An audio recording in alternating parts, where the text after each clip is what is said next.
반갑습니다. 우리 모두를 위해서 큰 박수 한번 보내주세요.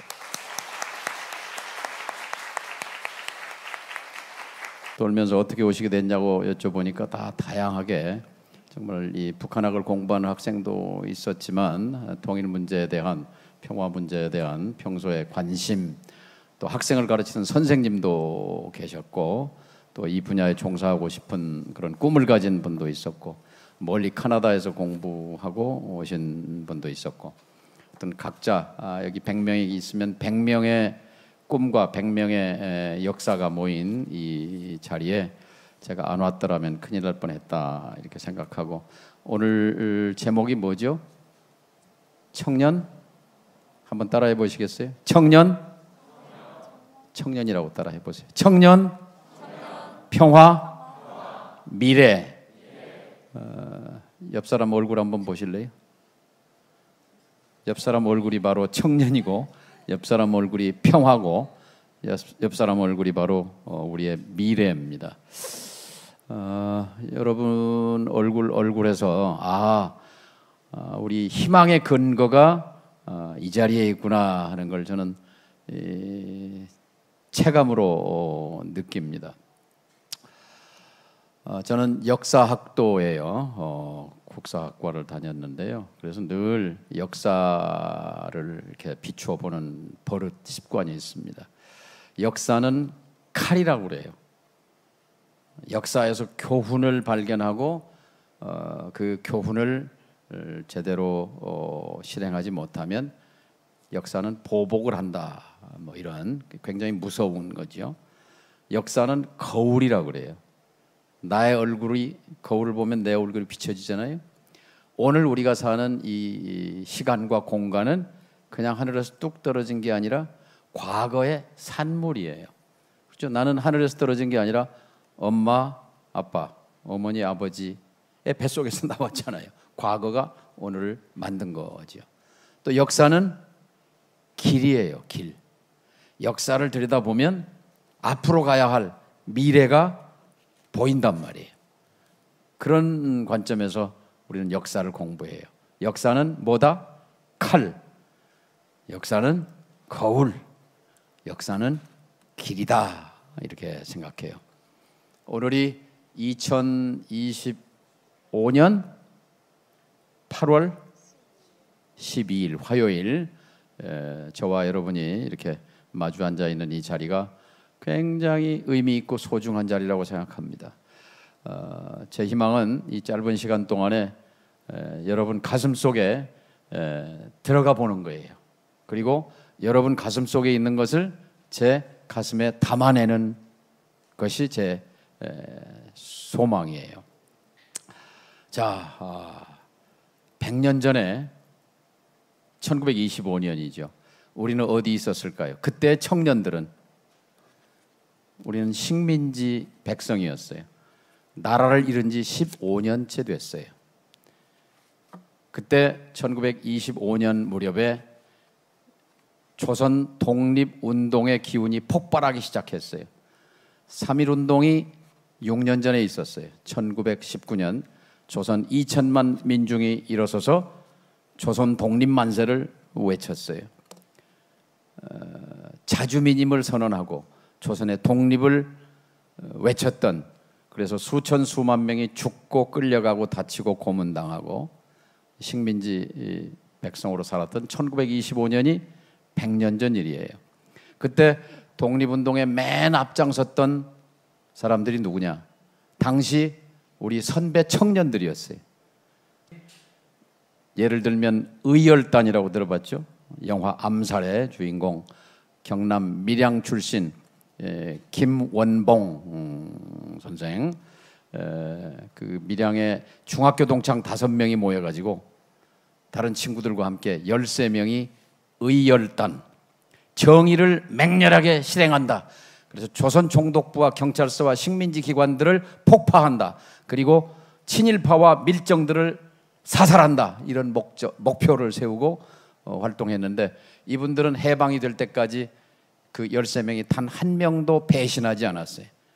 그 13명이 끝까지 함께 했던 우리 독립운동의 가장 찬란했던 불꽃의 의열단, 청년들이었어요. 1925년 그때 조선민중은 조선 독립이라는 말만 들어도 목이 메이고 눈물이 흘렸어요. 그 100년 전 우리 선배 청년들이 처한 처지였어요.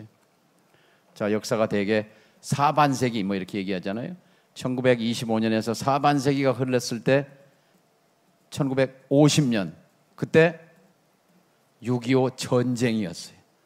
분단된 남과 북이 동족 상잔의 전쟁을 벌였어요.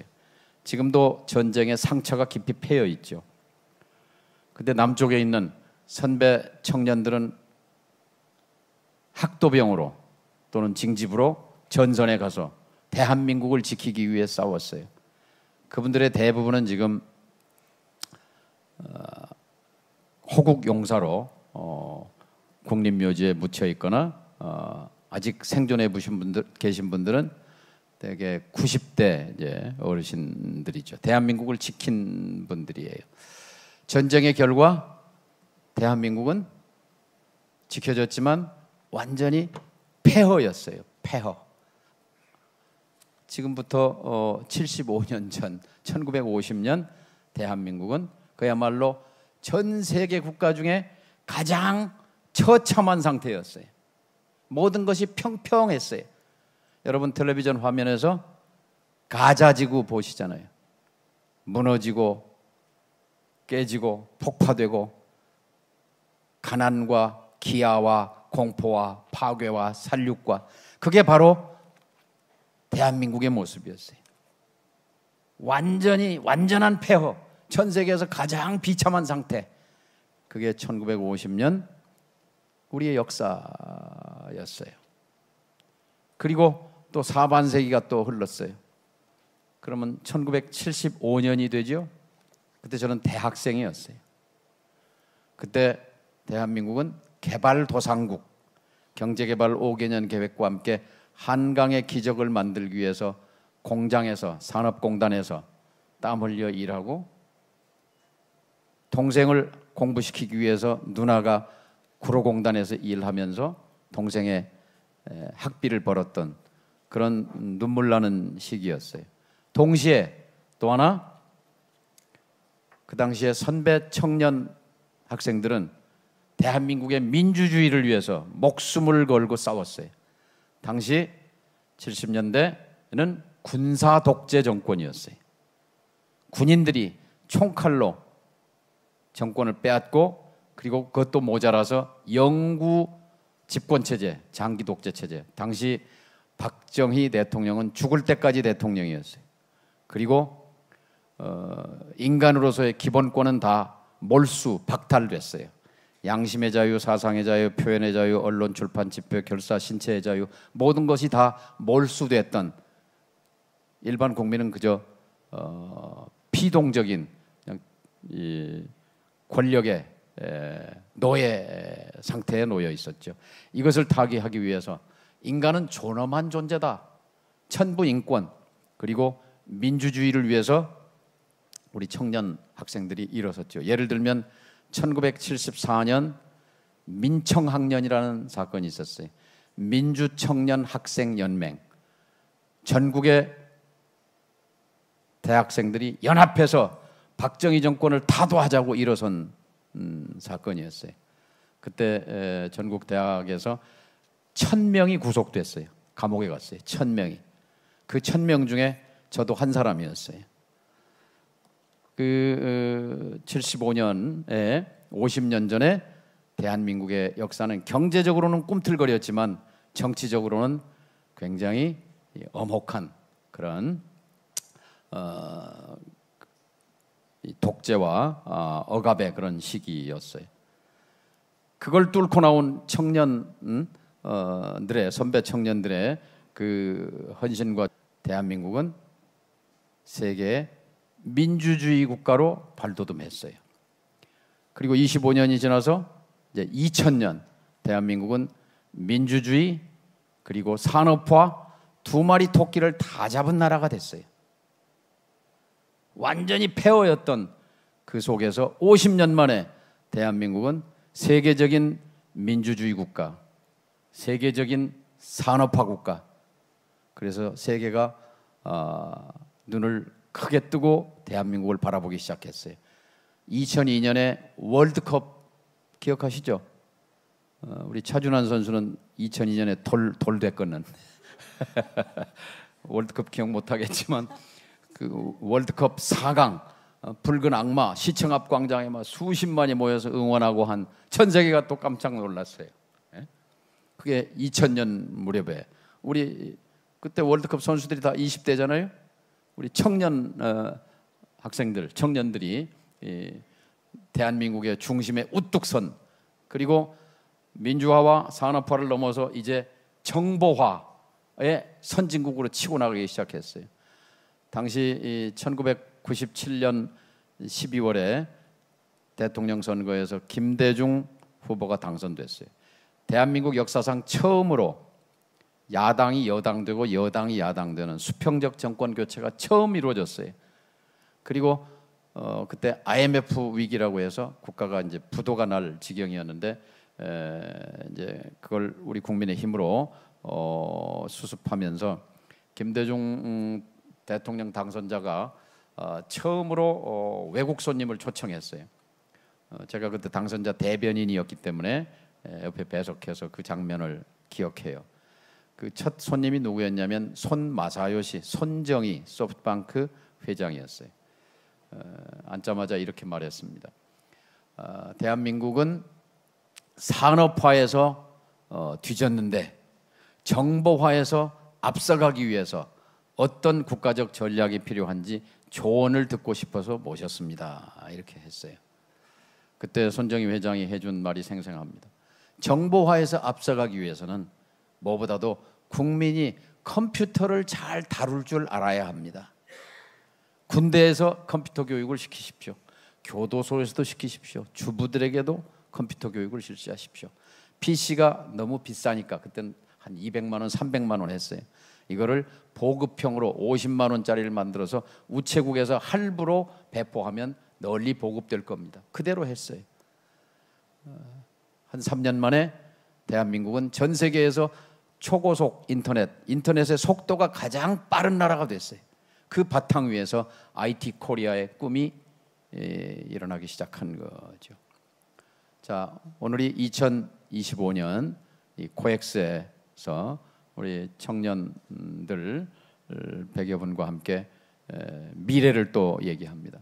우리가 그 전쟁의 폐허, 식민지 백성, 군사 독재 그 군합발 그걸 다 극복하고 식민지를 극복하고 전쟁의 폐허를 극복하고 군사 독재 그 억압을 극복하고 그리고 세계적인 산업화 정보화의 물결을 또 타고 넘어서 드디어 2025년 대한민국은 세계 10손가락 안에 드는 경제 대국, 국방력으로 미국, 러시아, 중국, 인도 그리고 대한민국 세계 5번째, 6번째 군사 강국으로 꼽히는 그런 나라. 최근에 넷플릭스에 K-팝 뭐죠? 데몬 헌터스 안 보신 분 손 들어보세요. 차준환 선수 안 봤네. 문화 강국. 한류가 세계를 휩쓰는 세계 1등 문화 강국. 백범 김구 선생이 백범일지에 이렇게 썼습니다. 나의 소원은 나의 소원을 얘기하면서 내가 가지고 싶은 나라는 강국이 아니다. 군사력은 내가 남의 나라로부터 침탈을 받았으니 나를 지킬만 하면 족하고, 경제력, 부력은 우리가 없이 가난하게 살았으니 우리 국민을 좋게 먹고 살 만큼이면 충분하고, 그러나 내가 한없이 가지고 싶은 그런 나라의 꿈은 문화의 힘이 철철 흘러넘치는 문화 강국의 꿈이다. 백범 선생이 식민지 조선에서 독립을 쟁취하기 위해서 독립운동을 하면서 꿈꾸었던 그 조선의 미래의 모습, 대한민국의 미래의 모습이 오늘 바로 이 자리에 실현됐다는 것. 우리 그 선배 청년들, 그 선조들의 그 노고에 경의를 표하는 의미에서 박수를 한번 크게 보내주시기 바랍니다.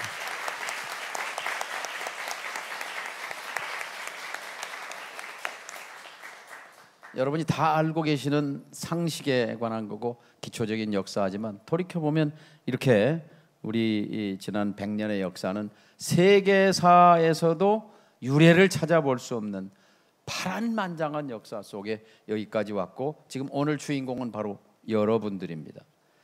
식민지 시대 정신은 독립운동하는 거였어요. 의열단처럼.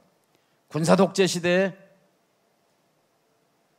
정신은 자유요 민주주의를 되찾는 거였어요. 반독재 투쟁이었어요. 자, 지금 우리에게 있는 주어진 시대적 과제는, 시대 정신은 무엇일까요? 우리는 지금 80년째 남과 북이 분단된 상태에 살고 있습니다. 분단을 넘어서는 것, 평화적으로 통일을 이룩하는 것, 이것이 바로 이 자리에 계신 이 시대 주인공 여러분에게 주어진 시대 정신이라고 생각하는데 여러분 동의하십니까? 네.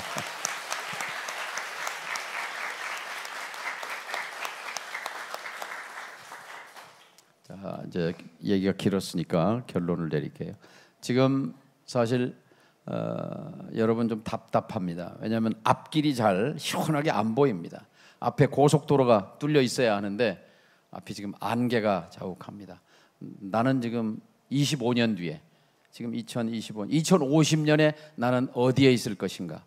지금 그것을 확신을 갖고 말할 수 있는 사람은 우리 청년 중에 많지 않아요. 자, 답답한 지금 치열한 경쟁과 앞이 안 보이는 미래 속에서 어디에 길이 있을까요? 또 세계는 지금 농업혁명, 산업혁명, 정보화혁명에 의해서 그 혁명들의 크기만큼보다 더 큰 AI 혁명이 우리를 지금 덮쳐오고 있어요. 이 혁명의 파도 속에서 대한민국의 진로, 나의 앞길, 나의 진로, 이걸 모색해야 하는 게 있고 또 하나 시대 정신으로서 이 분단을 넘어서야 하는 과제가 우리 앞에 있습니다. 10여 년 전이죠. 골드만삭스라고 하는 뉴욕에 본부를 둔 세계적인 투자 금융사가 한반도에 관한 보고서를 냈어요. 거기에 뭐라고 썼느냐? 한국이 세계 자본주의 발달 역사에서 예외적인 국가가 될 수 있다. 예외 국가. 뭐가 예외냐? 산업혁명이 시작한 이래 영국 고도 성장을 하다가 10% 20% 성장하다가 또 이제 영국의 산업혁명이 유럽 대륙으로 독일, 프랑스 뭐 이런 데로 이제 다시 발전해가지고 확장해가지고 그리고 고도 성장기를 거쳐서 또 그 산업혁명의 물결이 신대륙으로 미국으로 그다음에 일본으로 그다음에 일본에서 한국으로 또 중국으로 예외 없이 초기에는 두 자리 숫자 고도 성장을 하다가 어느 정도 단계가 되면 중성장 5%나 6%나 이렇게 중성장으로 접어들다가 이게 성숙한 단계에 가면은 저성장 1%, 2%. 올해 대한민국 경제 성장률 예측치가 얼마죠? 0.8%. 0.8%. 잘못하면 이제 0% 밑으로 떨어질 수도 있어요. 거의 이제 바닥났다는 거죠. 성장하지 않는다는 거죠. 그런데 이게 영국, 유럽, 미국, 일본, 한국, 중국 다 예외 없이 가는 패턴인데 한국은 다시 이것이 예외적으로 고도 성장으로 다시 질주할 수 있다. 이런 전망을 내놨어요. 그 근거가 뭘까요?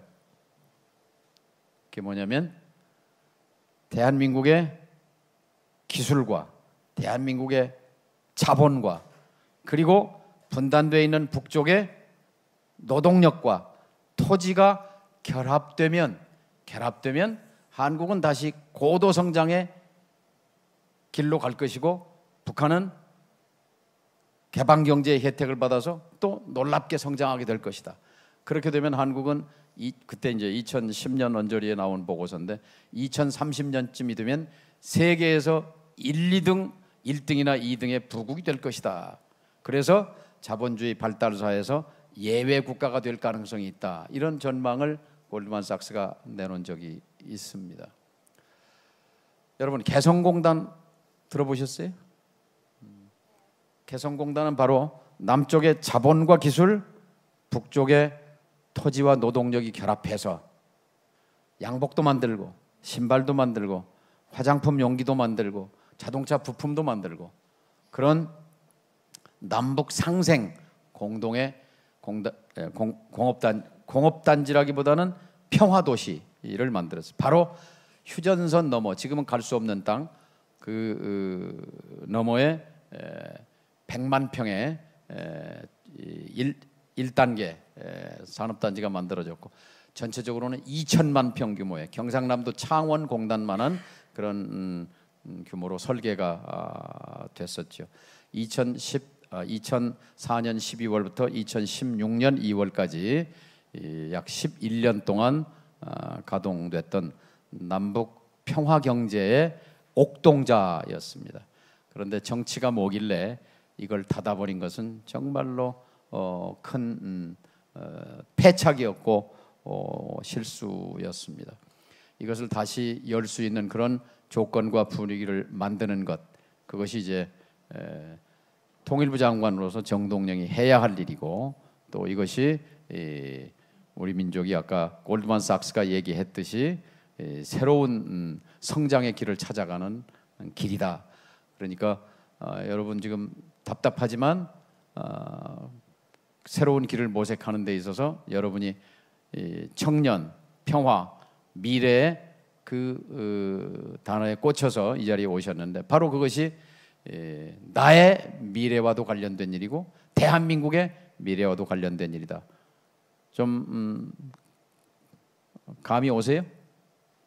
그러니까 특히 통일은 나와 상관없는 일, 뭐 따로 살면 되는 일 이렇게 생각하고, 또 최근에 북은 또 적대적 두 국가론 따로 살자 이렇게 얘기하지만 우리는 통일신라 이후에 1300년을 같은 언어, 같은 문화, 같은 역사, 같은 민족으로 살아왔습니다.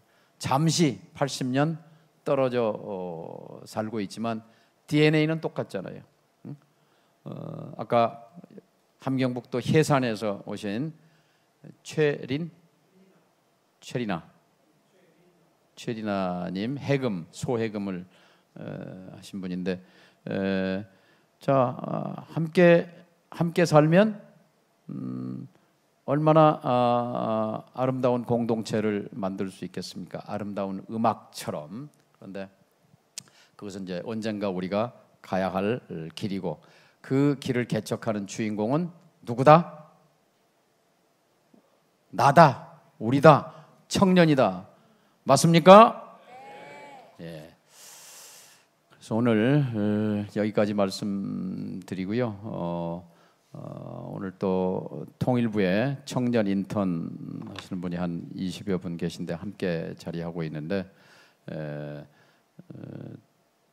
통일부의 인턴은 다 아니시지만 정말 오늘 하루는 통일부의 인턴이다, 이런 생각을 가지시고 박수 한번 크게 보내주십시오. 여러분과 함께 끝까지 함께 해야 되는데 제가 또 여의도 당사에서 당에 무슨 회의가 있어요. 그래서 일찍 자리를 좀 뜨는 것을 양해해 주시기 바랍니다.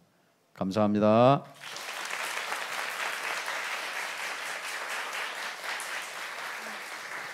네, 장관님의 열정 가득한 개회 말씀 잘 들었습니다. 네, 장관님은 지금 일정으로 인해서 이석하실 텐데요. 뜨거운 박수